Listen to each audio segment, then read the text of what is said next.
हरे कृष्णा, राधे राधे। आप सभी का हार्दिक स्वागत है। आज आप सुन रहे हैं पुरुषोत्तम मास यानी कि अधिक मास के अध्याय 4 की कथा। ओम नमो भगवते वासुदेवाय। भक्तों, पिछले अध्याय में आपने श्रवण किया कि किस प्रकार भगवान विष्णु मल मास को लेकर परम धाम गोलोक पहुँचे और भगवान श्री कृष्ण के समक्ष उपस्थित हुए।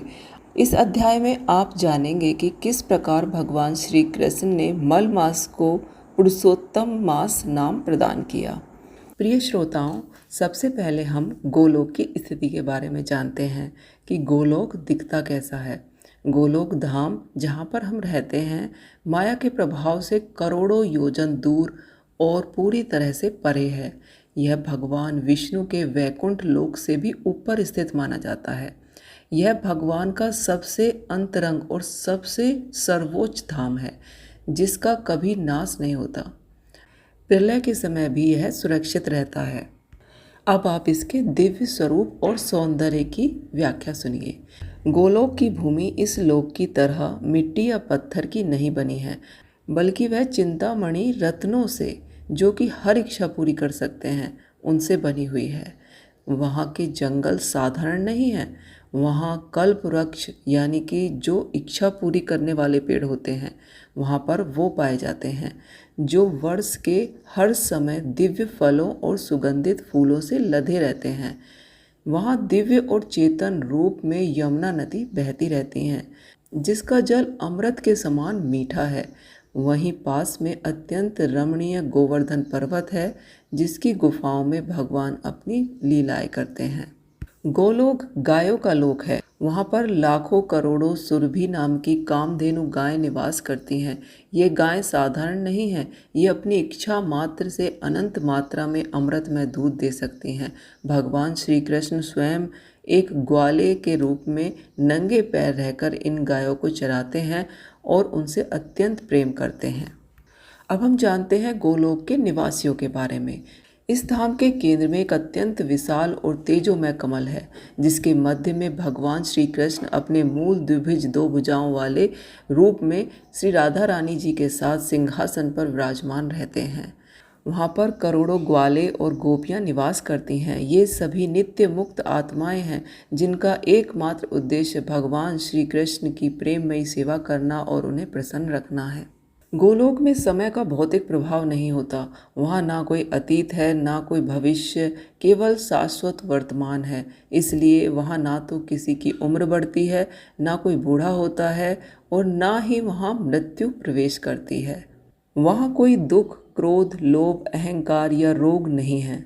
वहाँ का हर शब्द एक गीत है, हर कदम एक नृत्य है और वहाँ बजने वाली बांसुरी की धुन पूरे ब्रह्मांड को मोहित करने वाली है। वहाँ का कण कण शाश्वत, चित्त ज्ञानवान और आनंद परम सुख से परिपूर्ण है। मैं उन आदि पुरुष भगवान गोविंद श्री कृष्ण का भजन करता हूँ जो चिंतामणि से बने घरों में निवास करते हैं, जहाँ कल्प वृक्षों के वन हैं, जो लाखों सुरभि गायों का पालन करते हैं और जिनकी सेवा अत्यंत प्रेम और आदर के साथ लाखों लक्ष्मी स्वरूपा गोपियाँ करती हैं। श्री सूत जी सोनक आदि 88,000 ऋषियों को कथा सुनाते हुए कहते हैं, हे मुनिश्रेष्ठ, गोलोक धाम में जब परमेश्वर भगवान श्री कृष्ण ने श्री हरि विष्णु से उस मलिन और रोते हुए मास के बारे में पूछा तो भगवान विष्णु ने हाथ जोड़कर अत्यंत विनयी भाव से कहा, हे गोपीनाथ, हे जगदीश्वर, आप तो सर्वज्ञ हैं। यह मल मास है। सूर्य की संक्रांति से हीन होने के कारण संसार में इसे अपवित्र और निंदनीय माना गया है। जगत में प्रत्येक पल, घड़ी, पहर, दिन, रात और मास का कोई ना कोई अधिपति, स्वामी, देवता जरूर है, परंतु इस बेचारे मास का कोई स्वामी नहीं है। स्वामी विहीन होने के कारण पृथ्वी पर मनुष्य इसका घोर तिरस्कार करते हैं। इसके आते ही शुभ और मांगलिक कार्य जैसे विवाह, यज्ञ, मुंडन और देव प्रतिष्ठा रोक दिए जाते हैं। अपने इस घोर अपमान और तिरस्कार से आहत होकर यह मास अत्यंत दुखी था। दुखी अग्नि में जलते हुए यह अपने प्राण त्यागना चाहता था और रोते हुए मेरी शरण में वैकुंठ आया। हे कृष्ण, जो अनाथ हैं उसका नाथ आपके अतिरिक्त और कौन हो सकता है। मैंने इसे आश्वासन दिया था कि हे मास, तुम मेरे साथ गोलोक चलो। सर्वेश्वर श्री कृष्ण ही तुम्हारे इस कलंक को धो सकते हैं, तुम्हारे दुख का निवारण कर सकते हैं। इसलिए हे प्रभु, मैं इसे आपके श्री चरणों में लेकर उपस्थित हुआ हूँ। अब आप ही इसकी रक्षा करें। भगवान श्री विष्णु के वचन को सुनकर और अपने चरणों में गिरकर सिसकते हुए मलमास को देखकर करुणा अवतार भगवान श्री कृष्ण का हृदय अत्यंत द्रवित हो गया। उनकी आंखों में करुणा झलक आई। उन्होंने अपने कोमल हाथों से मलमास को उठाया और अत्यंत मधुर एवं मेघ के समान गंभीर वाणी में बोले, हे विष्णु, जो मेरी शरण में आ जाता है उसका शोक तो उसे क्षण नष्ट हो जाता है। आपने इस अनाथ मास को मेरे पास लाकर बहुत ही उत्तम कार्य किया है। आज से मैं स्वयं इस मास का स्वामी हूँ। संसार में जिस व्यक्ति या वस्तु का कोई नहीं होता उसका मैं होता हूँ। इस मास का कोई स्वामी नहीं था, इसलिए अब मैं इसका अधिपति हूँ। हे नारायण, मैं अपने सारे दिव्य गुण, अपनी कीर्ति, अपना ऐश्वर्य, अपनी करुणा और अपना तेज इस मल मास को प्रदान करता हूँ। मल मास बना पुरुषोत्तम मास। इस प्रकार भगवान श्री कृष्ण ने आगे घोषणा करते हुए कहा, संसार में मुझे पुरुषोत्तम यानी कि पुरुषों में उत्तम कहा जाता है। आज से यह मल मास भी मेरे ही नाम से अर्थात पुरुषोत्तम मास के नाम से विख्यात होगा। अब कोई भी इसे मल मास कहकर इसका तिरस्कार नहीं करेगा।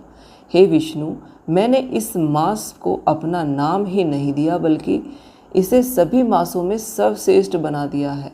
कार्तिक, माघ और वैशाख मास भी मुझे अत्यंत प्रिय हैं, परंतु यह पुरुषोत्तम मास उन सब से भी ऊपर और मुझे सर्वाधिक प्रिय होगा। जैसे वेदों में सामवेद, देवों में भगवान शिव और नदियों में गंगा श्रेष्ठ है, वैसे ही महीनों में आज से यह पुरुषोत्तम मास श्रेष्ठ माना जाएगा। भगवान श्री कृष्ण ने पुरुषोत्तम मास की महिमा का वर्णन करते हुए आगे कहा, हे विष्णु, यद्यपि इस मास में सांसारिक और सकाम कार्य जैसे कि विवाह, गृह प्रवेश आदि वर्जित ही रहेंगे, परंतु निष्काम भाव से किए गए आध्यात्मिक कार्यों के लिए यह मास सर्वोत्तम होगा। जो मनुष्य इस मास में मेरे उद्देश्य से स्नान, दान, जप, तप, व्रत करेगा, उसके कई जन्मों के पाप क्षण भर में उसी प्रकार भस्म हो जाएंगे जैसे सूखे घास के ढेर को एक छोटी सी चिंगारी जलाकर राख कर देती है। अन्य महीनों में किए गए पुण्यों का फल एक निश्चित समय के बाद समाप्त हो जाता है, किंतु पुरुषोत्तम मास में किए गए सत्कर्मों का पुण्य अक्षय यानी कि कभी भी समाप्त नहीं होगा। जो भक्त इस महीने में दीप दान करेगा, श्रीमद् भगवत कथा का श्रवण करेगा, ब्राह्मणों को भोजन कराएगा और निष्काम भाव से मेरी भक्ति करेगा, वह मृत्यु के पश्चात यमदूतों का मुख नहीं देखेगा। वह सीधे मेरे इस गोलोक धाम में आएगा और मेरे सानिध्य का आनंद प्राप्त करेगा। जो मनुष्य मूर्खता से इस श्रेष्ठ मास का तिरस्कार करेगा और इसमें धर्म कर्म नहीं करेगा, उसका जीवन दरिद्रता और दुखों से भर जाएगा, परंतु जो प्रेम से इसका स्वागत करेगा उसके घर में सदा सुख, शांति और लक्ष्मी का वास रहेगा। सूत जी कहते हैं, हे ऋषियों, भगवान श्री कृष्ण के इन अमृतमय और वरदान स्वरूप वचनों को सुनकर मल मास पुरुषोत्तम मास के रोम रोम में आनंद छा गया। उसका सारा दुख, अपमान की पीड़ा और मलिनता उसी क्षण कपूर की तरह उड़ गई।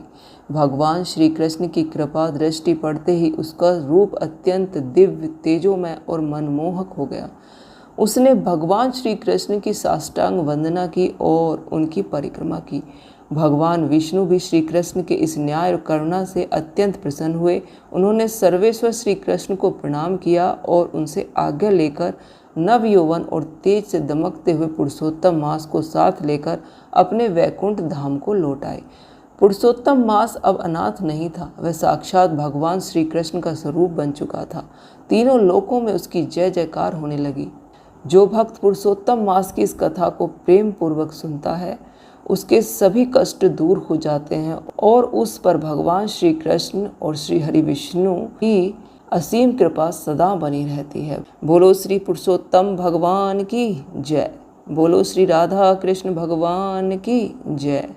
बोलो श्री लक्ष्मी नारायण भगवान की जय। आपका दिन शुभ हो, मंगलमय हो। हरे कृष्ण।